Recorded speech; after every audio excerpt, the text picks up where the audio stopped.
नमस्कार श्रोते हो, आशा करतो की आपण सर्व कुशल मंगल आहात. आज आपण ऐकणार आहोत गुरुचरित्रातील अध्याय 7 गोकर्ण क्षेत्राचे महात्म्य. पुरातन काळी इक्ष्वाकू वंशामध्ये मित्रासह नावाचा एक राजा राज्य करीत होता. हा राजा अतिशय शूर होता. तो धार्मिक स्वभावाचा होता. त्याचा स्वभाव दयाळू होता. प्रजेच्या कल्याणातच आपले कल्याण त्याची त्याला जाणीव होती. राज्यामध्ये फिरून तो प्रजेचे सुख दुःखाचा शोध घेत असे. राजा अनेक वेळा जंगलात जाऊन शिकार करत असे. शिकारीचा त्याला अतिशय छंद होता. अनेक प्रकारची हिंस्र पशूंची तो शिकार करीत असे. शिकार करण्याची त्याला सवय लागली होती. एके दिवशी राजा शिकार करण्यासाठी जंगलात गेला होता. बराच वेळ तो जंगलात फिरत राहिला, पण शिकार करण्यासाठी त्याला एकही हिंस्र पशु दिसला नाही. अचानक त्याच्या समोर एक राक्षस उभा राहिला. तो अक्राळ विक्राळ राक्षस पाहून राजा घाबरून गेला. त्याने आपले धनुष्य बाण काढून त्वरित एक बाण सोडला. तो बाण बरोबर राक्षसाच्या शरीरात घुसला. राक्षस जमिनीवर पडला. राक्षसाच्या बरोबर त्याचा भाऊही होता. मृत्यूच्या पूर्वी तो आपल्या भावास म्हणाला, या राजाने कारण नसताना माझा वध केला.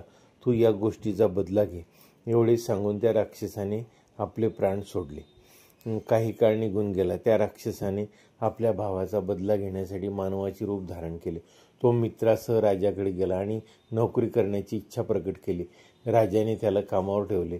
हा राक्षस रूपे नोकर व्यवस्थित काम करत होता. सर्वांशी तो योग्य प्रकारे वागणूक ठेवून होता. त्याच्या मनातील सुडाची भावना त्याने कधीच कोणाला बोलून दाखविली नाही. एके दिवशी राजाच्या वडिलांची श्राद्ध होती. त्यासाठी राजाने वसिष्ठ, गौतम अशा श्रेष्ठ ऋषींना भोजनासाठी बोलवले. त्यावेळी स्वयंपाकघरात हा राक्षसाचा भाऊ स्वयंपाक बनवित होता. शास्त्रविधीप्रमाणे ब्राह्मण मंडळींनी पूजाविधी पूर्ण केले. ब्राह्मण मंडळी भोजनात बसली. राक्षसाच्या भावाने पाणी मांडले आणि त्यामध्ये अभक्ष्य भक्षणाचे पदार्थ वाढले. ते पाहताच वसिष्ठ ऋषी अतिशय क्रोधमायन झाले. त्यांनी राजाला शाप दिला, तू आमच्या पानात असे पदार्थ वाढल्यामुळे तू ब्रह्मराक्षस होशील व 12 वर्षांनी मुक्त होशील. वास्तविक पाहता राजाची काहीच चूक नव्हती. असे पदार्थ पानात कसे आले त्याचे राजाला आश्चर्य वाटले. अशी विचित्र घटना कशी घडली याचा विचार करू लागला. आपली कोणत्याही प्रकारची चूक नसताना ऋषींनी आपणास शाप का दिला हे त्याला कळेना. शापामुळे मित्रासह या राजास अतिशय क्रोध आला. तो वसिष्ठांना उलट शाप देण्यासाठी उभा राहिला. त्याने हातात ओंजळीत पाणी घेतले. तो ते पाणी शिंपडणार तेवढ्यात राजाच्या पत्नीने त्याला अडवले. राजाची पत्नी राजाला म्हणाली, क्रोधाच्या भरात आपण असा अविचार करू नका.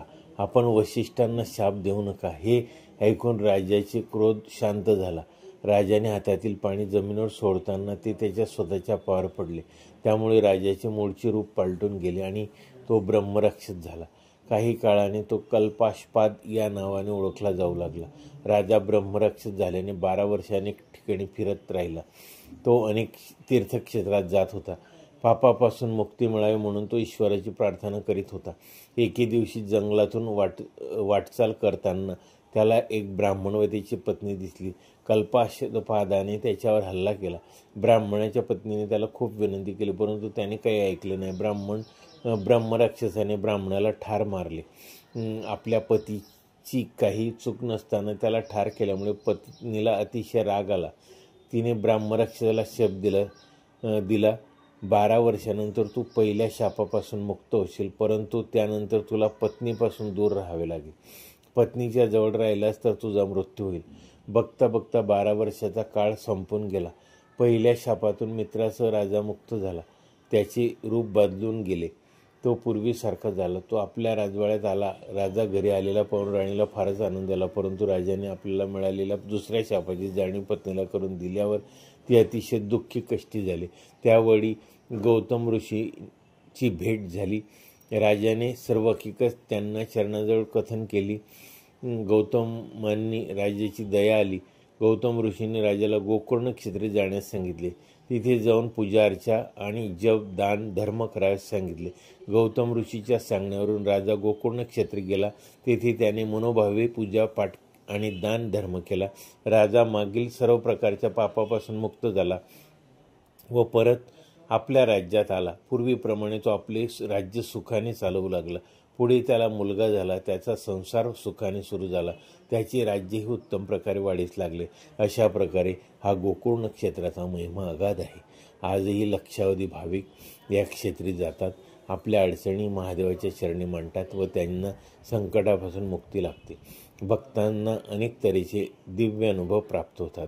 आज आपण दत्त चरित्रातील गोकुळ नक्षत्र महात्म्य शांतपूर्वक ऐकल्याबद्दल धन्यवाद.